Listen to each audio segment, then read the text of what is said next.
After that boisterous outing in 2023, where, with all sense of respect, Labour Party did win the election, but you know what happened.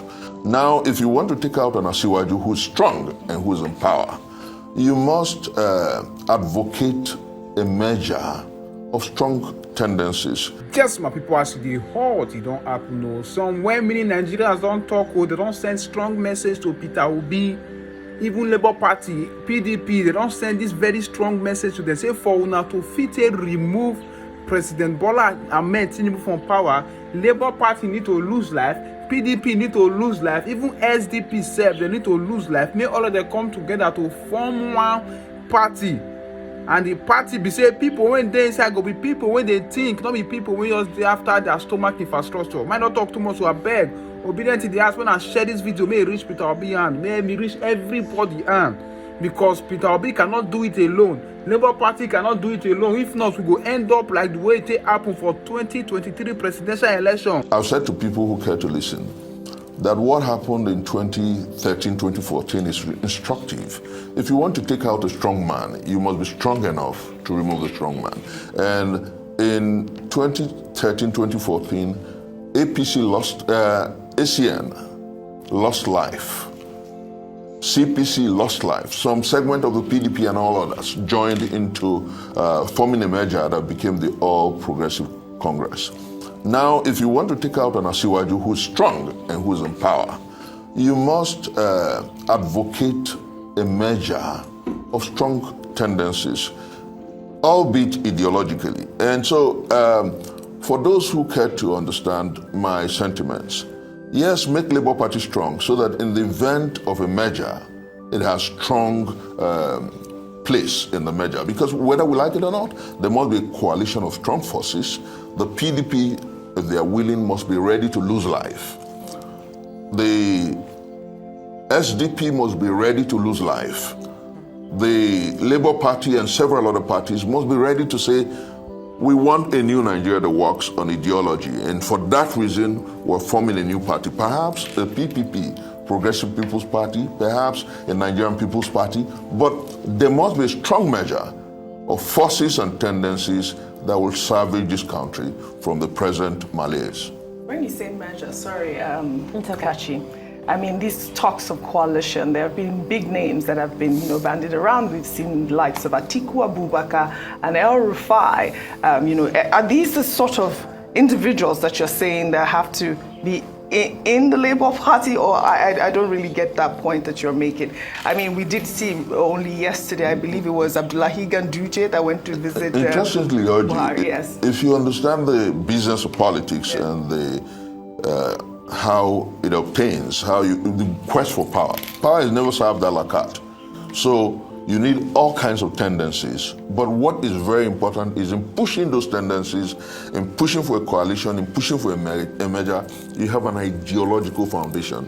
El Rufai has followers. Atiku Abubakar has followers. He has a reason to want the APC out of power.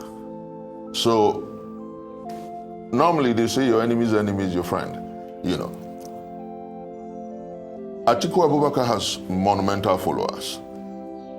Your enemy's enemy is your friend. If you want a coalition that can take out the present order, albeit like I've insisted, on ideological foundations, then you must reach out to every tendency and ensure that at some point you dot the I's and cross the T's, and they must be predicated at putting the people first, country first. That's what I think. But for that to happen successfully, somebody has to stoop to conquer. Is that correct? Very well. Which is very unlikely with the names that we have just mentioned. Because who will then have to stoop to conquer? Because at the end of the day, you cannot have more than one president. My mentor, Martin Luther King Jr., will say that there comes a time when the popular good becomes the summum bonum, becomes a reason for engagement. And when that happens, you appeal to the consciences of people and perhaps see them leave egocentric tendencies and think about the popular good. Now, you take it further. It was Mahatma Mohandas Gandhi who said that there comes a time in history where even the devil listens to the voice of reason. So I think that where we are as a people, look at our politics. Yeah. Look at the cost of living. Look at how perfidy and mendacity has become an instrument of state policy. Look at how governance have become too far from due process and rule of law. And you know that there is need for a new tendency, a new republic, and a new shade of in governance. And that's why I think that if we continue to preach, if we continue to talk, if we continue to engage, some of them will definitely stoop to conquer. Okay, well, let's go back to the crux of the issue, which of course is Labour Party. Now, Labour Party has placed itself, especially from what we saw, you talked about the Big Tent coalition, a moral high ground. That's what we saw in 2023, where everybody looks up to Labour Party to say, this is what democracy should look like. Right. Now, with everything that's happening, what does this situation say about its internal democracy? And that perception that they know exactly what democracy should be, especially if you consider the legitimacy of the leadership position right now, from the Supreme Court technically saying that we do not concern ourselves with internal party affairs, but then based off of the NEC decision of the party, Mr. Papa now says, okay, you know what, I'm going to assume, because he was the deputy, national chairman, which is not crazy. But then, of course, you now see the part where, Alex Oti, Peter Obi coming, and then there's the interim committee placed in. So, as a lawyer, what is going on? Who is the legitimate chairman now? Is it based off of the law? Is it based off of NEC? Or is it based off of the party's leadership, which would be then the Alex Otis and the Peter Obis? The neck of a party consists of even elected officers of the party. And as it were, the highest elected officer of the Labour Party is Alex Otis. Now, members of the House of Representatives and the Senate are with Alex Otis in the call for Nenadu Usman to hold sway until the National Convention. Now, you did raise the issue about the high moral ground.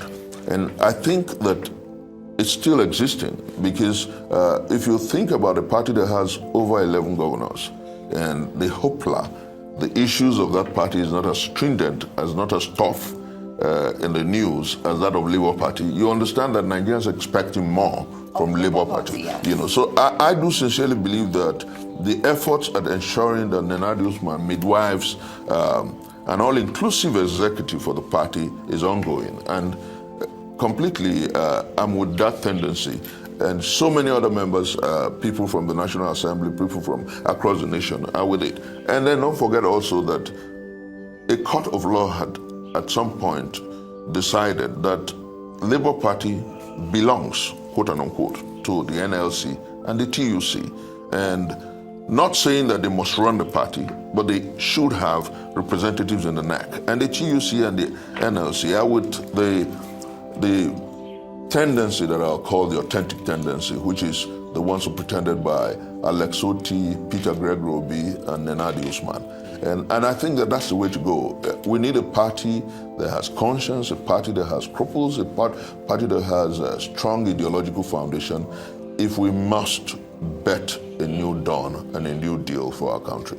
All right, Chris, two questions. First will be, when you say that what you'll be looking for is an ideological basis for a coalition or a merger, what precisely does that mean to politicians like your good selves? Maybe like your good self, maybe not you, but others who